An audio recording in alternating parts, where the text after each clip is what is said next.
So, at the beginning of this film, we learn that back in 1980, a bunch of bandits and robbers around Janik city were killed. Who did it and how is a mystery. There were two groups of thieves in the city, one of which was called Sugli. They were really ruthless, and the weird part was that it seemed impossible to kill them. People believed they either had some magical powers or practiced black magic, making it nearly impossible to take them down with regular guns or weapons. Anyway, after all that, in the first scene of the movie, we see a guy named Nang in 1984. It's time for Nang to bury the bodies of the robbers, which means these thieves have been taken out. Among those bodies was Gerard, who suddenly opened his eyes. He was still alive. Nang went up to him and said, "I know what you are. You're not human. You have dark powers inside you." He learned this from the Book of Zaro, which was now with Nang. In a fit of anger, Nang picked up a sharp cutter to kill him. But before he died, Gerard cursed the village, saying, "As long as my blood remains on this land, when my blood spills on this land, death and destruction will follow." After that, we don't see what happened to Gerald. But years later, we meet a girl named Jia, who is returning to her village, Majnang, with her friends. That's the same place where the bandits and Gerard were. From their conversation, we find out that Jia's mom has passed away, and she's here for the funeral. One of the main reasons for her coming back is to find out about her dad, who turns out to be none other than Gerard. As soon as you get here, you start seeing some really weird stuff. The weather can change out of nowhere, and dark clouds cover the whole sky. This all happened because of the debt related to rot. Jia, who was his blood, came back to the land of Majan, and the cycle of death started again. Now, chaos and death are about to unfold. When Nang sees Jia, he turns red with anger. Here, we find out that Nang isn't just anyone. He's actually Jia's grandpa, the one who killed Gerard. Even the people at the funeral are looking at Jia in a strange way. They were watching, and then her grandfather told her to leave this place as soon as possible, or she'd be responsible for the deaths of everyone in the village. The scene cut, and now we see Dhanan with a villager, warning that Jia coming here isn't safe. He advised her to try to protect herself as much as she can, keep all the doors locked at night, and if anyone knocks, don't open it. If something appears right in front of you, you'll be responsible for your own death. She was sitting here with her friend. Suddenly, a ball comes rolling down from the floor above, and while watching it, she heads upstairs. This was a storage room with a locked chest that caught Jia's attention. Just as she was about to open it and take a look, Danang shows up, looking angry, and tells her to hurry up and pack her stuff. He says he'll drop her off in town before it gets dark.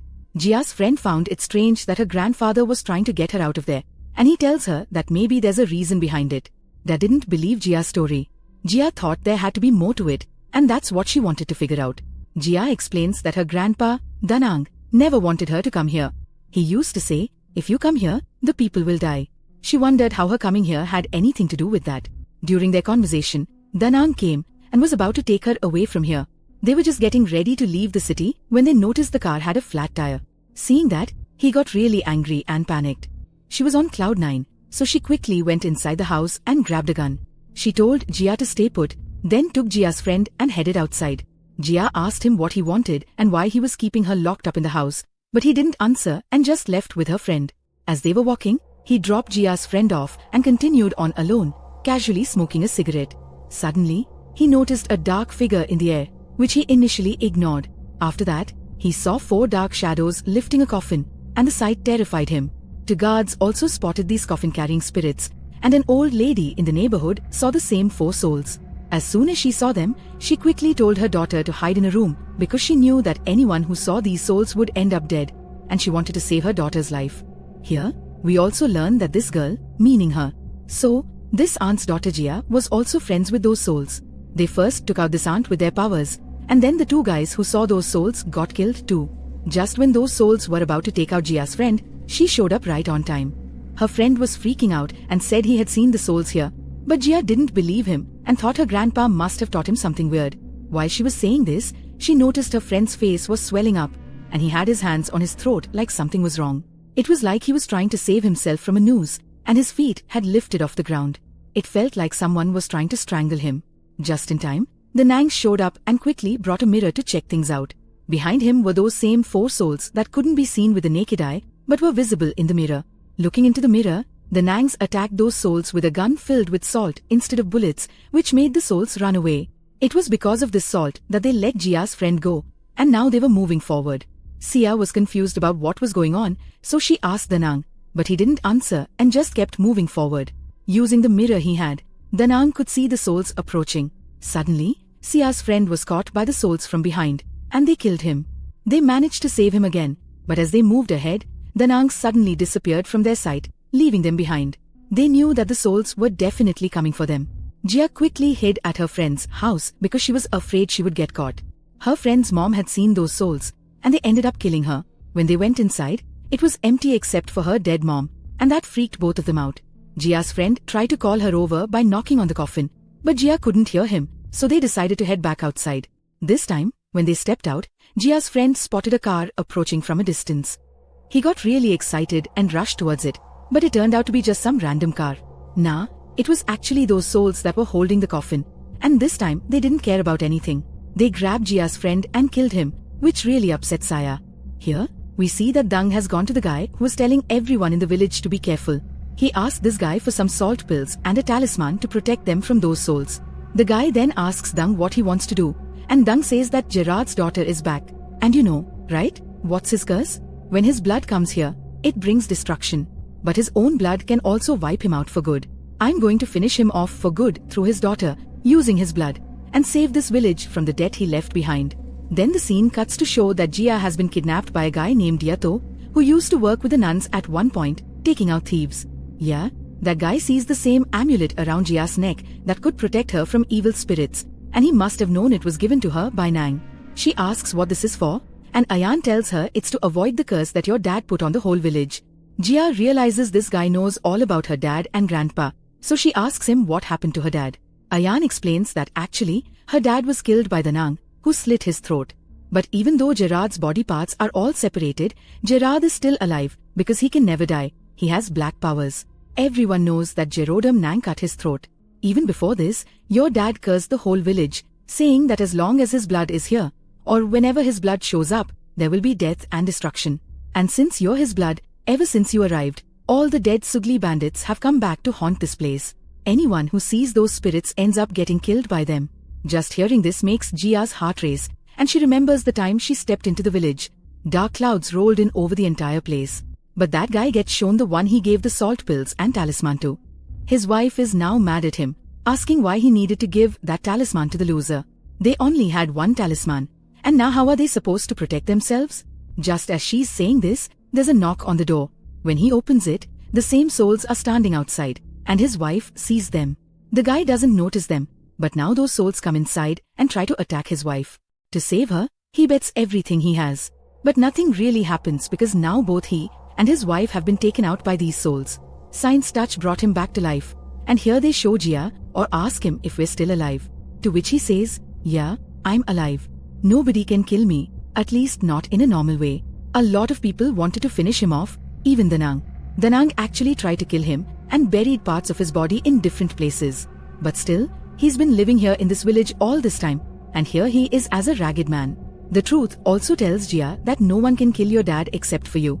Only your blood can take your dad down, and you can free this village from debt because of that. Sia asks how she's supposed to do all this. Then Ard explains that she needs to find her dad's body and head, and once she puts them together, Gerard's soul will come back into him. As soon as his soul is back, you have to put your blood on a weapon, like an axe, and then you can take down your dad. You can take out Jero, but only then will his curse be lifted. Remember, you're part of this whole plan too. Nang brought you here just to take out your dad. Jia thought she came here on her own, but that wasn't the case. It was all part of Nang's trap.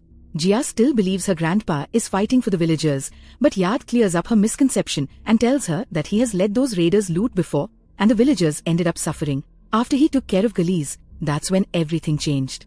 He made 3 talismans from Gerald's teeth so that he, you, and his follower could escape that debt, while the rest of the villagers were stuck with it. He could have saved the whole village if he wanted to. Hearing all this, Sia says, alright, I'm leaving now. I'm the only one who can save these villagers. But he responds, no, you won't save them. We're all bad, and we all deserve to die. With that, he even pointed a gun at Zia to make sure she would die too, along with that curse. Before it could ever end, Jia's little life was about to be cut short. She kicked the chair down while trying to shoot, but missed. Hearing the gunshot, Tanang rushed over to save Sia. He started fighting off the goons, and then got Jia out of there. Sia looked at him and said, I don't believe you anymore. I'm starting to hate you because all this mess is your fault." As soon as she said that, her grandpa, Tanang, grabbed her hand and cut it deeply. He uses the blood dripping from his hands to paint an axe, and then he hands that very axe to Jia, saying, "Now you can use this to kill your dad." Jia flat out refuses because she loved her dad way too much. Once she realized her dad wasn't that bad and that she was going to meet him after 10 years, she definitely didn't want to hurt him. Hearing her protest, Dalan says, "Fine, if you won't do it, I will. I just needed your blood to make it happen. And now that I've got it, I'm going to kill him." After everything, Nang takes Sia to his home because he had buried the body on his property. Even after bringing her there, Nang makes it clear to Jia that everything happening here is her fault.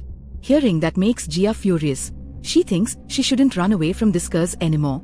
So, she takes off the amulet her dad made from his tooth. As soon as she does that, the spirits appear in front of her, and she sees them before they can kill her here. Let's save her. After bringing her inside the house, Nan started digging in the backyard where he had buried parts of Gerard's body. As Dan was trying to connect Gerard's body and head, Yantu suddenly showed up to stop him, and they started fighting. Meanwhile, we see Gia had gone outside, and her dad's spirit, Gerald, came to confront her. He recognized her and said, "All right, Dad, you can kill me now." His dad would beat him up, but when the soul of the road comes back into his body, Gerald comes back to life in human form. When he opens his eyes, they're shining like a cat's, which is a sign of dark powers. As soon as he comes back to life, he sees Yam and immediately kills him. However, Yam starts apologizing as soon as he sees him alive. Even Dhanin begins to apologize to him, confessing that he did him wrong and that he was a thief. "And you didn't know that much dark magic before? I was the one who told you to learn all this. When your powers grew too strong, I had to have you killed." Gerard was about to ask why, just why, when Danang told him that someone had also told him to do it. Despite hearing all this, Gerard felt no mercy for Danang and was ready to kill him. But just in time, Jia showed up. She hugged her dad and started begging, "Don't hurt them, they haven't done anything wrong." But now Gerard wasn't going to stop all this just because his daughter asked him to. He told her that he wouldn't find peace until he wiped out the entire village. When Sia realized that her dad was high on power, she saw no other way to stop the destruction. She soaked an axe in her own blood and attacked him from behind, taking him down. At this point, Gerard was dead. Sia got up and started to carry him away because she understood that the color isn't bad. It was someone else. They did all this because of what he said, just before they were about to leave. Then Jia's friend showed up, whose mom had just died. She overheard everyone saying that all this happened because of Jia, and that her mom died because of Jia too. In her anger, she pulls a gun on Jia. Seeing this, Nang gets furious and ends up killing that girl too. After both Nang and the girl are dead, Jia's gasping for her last breaths when suddenly a thought hits her. She picks up the same glass she used to kill her dad. She had stepped into that axe, which clearly meant that Jia should have died. But in the post-credit scene, we see Jia walking on the street, her wounds healing on their own. This clearly indicated that her dad's blood had given her all his powers, which is why Jia was alive and recovering. Plus, the curse on the village was lifted too. And that's how the story wraps up. But even after the movie ends, we get one last scene. It shows a guy coming in and taking Jairod's body away. From what he said, it seemed like he had been looking for Gerard's body for years. And maybe he's the one who had all this done through Nang.